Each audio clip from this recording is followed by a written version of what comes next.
एक बार की बात है, एक बहुत बड़ी आर्ट गैलरी ने कॉन्टेस्ट डिक्लेयर किया।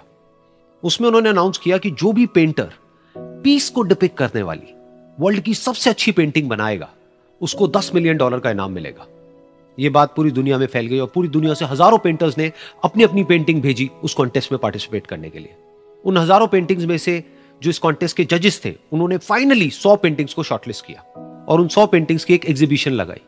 उस एग्जीबिशन में इन सारे पेंटर्स को तो इनवाइट किया ही किया, साथ ही साथ मीडिया वाले भी बैठे हुए थे और मीडिया वालों के साथ हजारों लोगों की भीड़ भी जमा थी। क्योंकि प्राइज अमाउंट इतना बड़ा था तो सबका इंटरेस्ट था ये जानने में कि कौन जीतेगा, कि वो पेंटिंग कैसी होगी और कौन वो पेंटर होगा जिसको इतना बड़ा अमाउंट मिलेगा।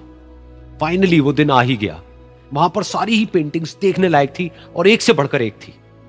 उसमें से कुछ पेंटिंग्स थी जहां पर सबसे ज्यादा भीड़ थी।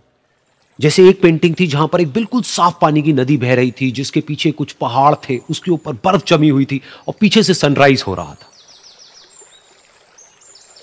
एक और पेंटिंग थी जहां पर पेंटर ने पीस को डिपिक्ट किया था फुल मून नाइट के थ्रू, यानी कि एक बिल्कुल पीसफुल लेक थी जिसका पानी बिल्कुल स्टिल था, इतना स्टिल कि उसके अंदर आप रिफ्लेक्शन देख सकते थे आसपास में जो भी कुछ था उसका, बिल्कुल एक मिरर की तरह। और बिल्कुल डार्क आसमान में कुछ तारे चमक रहे थे और एक चांद चमक रहा था। उसके अलावा एक पेंटिंग थी जिसमें बिल्कुल सफेद बादल थे, नीला आसमान था और बिल्कुल हरी हरी घास थी।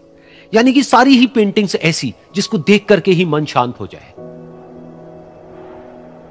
तो कॉन्टेस्ट बहुत ही टफ था क्योंकि सारी पेंटिंग्स एक से बढ़कर एक थी। तो जजेस के लिए शॉर्टलिस्ट करना कि कौन सी पेंटिंग बेस्ट है, that was very very difficult. लेकिन वो मोमेंट आ ही गया जब जजेस ने अपना माइंड मेकअप कर लिया और एक पेंटिंग को इन सारी पेंटिंग्स में से सिलेक्ट कर लिया और उस पेंटिंग को एक बड़े से कर्टेन के पीछे रख दिया। सामने वो सारे पेंटर्स बैठे हुए थे, मीडिया वाले थे और हजारों लोगों की भीड़ थी। सबकी क्यूरियोसिटी बढ़ती चली जा रही थी क्योंकि अमाउंट बहुत बड़ा था। लेकिन जैसे ही वो पर्दा हटा और सामने से सबने उस पेंटिंग को देखा तो सब हैरान रह गए। सब एक दूसरे की शक्ल देखने लगे।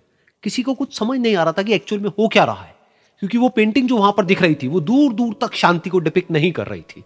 तो सबको लगा कि शायद उस आर्ट गैलरी से कोई गलती हुई है या जजेस से कोई गलती हुई है और किसी गलत पेंटिंग को वहां पे रख दिया है। तो कुछ पेंटर्स एक साथ गए, जाकर के उस आर्ट गैलरी के ओनर से मिले और जाकर के उससे पूछा कि क्या ये कोई गलती है, गलती से कहीं कोई गलत पेंटिंग तो आपने वहां पे नहीं रख दी है। तो आर्ट गैलरी वाला थोड़ा सा मुस्कुराया और बोला, नहीं, ये पेंटिंग बिल्कुल ठीक है। जजेस ने इसी पेंटिंग को सिलेक्ट किया है और यही पेंटिंग आज की विनर है। सारे पेंटर्स ये जवाब सुन करके गुस्से से भर गए और सबने मिल करके रिवोल्ट कर दिया। और ये देख करके सारे मीडिया वाले अपनी अपनी जगह से खड़े हुए और भागते हुए गए उस आर्ट गैलरी के ओनर के पास में और अपने अपने माइक्स उनके मुंह के आगे कर दिए।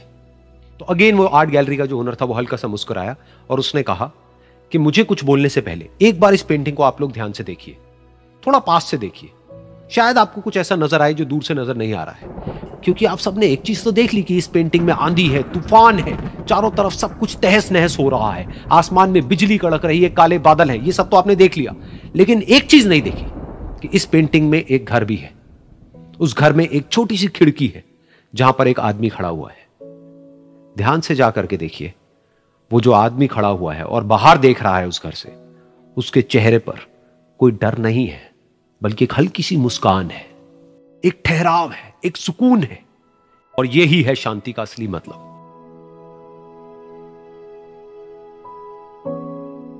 यानी कि शांति का मतलब यह नहीं है कि हमारे बाहर सब कुछ शांत है और फिर हम शांत हैं, क्योंकि वो टेम्पररी है। असली शांति का मतलब यह है कि हमारे बाहर चाहे जो कुछ भी हो रहा हो, हम अंदर से पूरी तरह से शांत हैं, हमारा मन शांत है। क्योंकि जिसका मन शांत नहीं है, उसको चाहे आप कितनी भी सुंदर से सुंदर जगह पर ले जाकर के बिठा दो, वो वहां पर भी जाकर के दुखी ही रहेगा।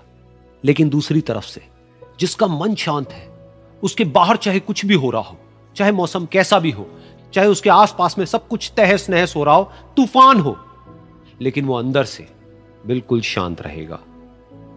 और यही है शांति का असली मतलब।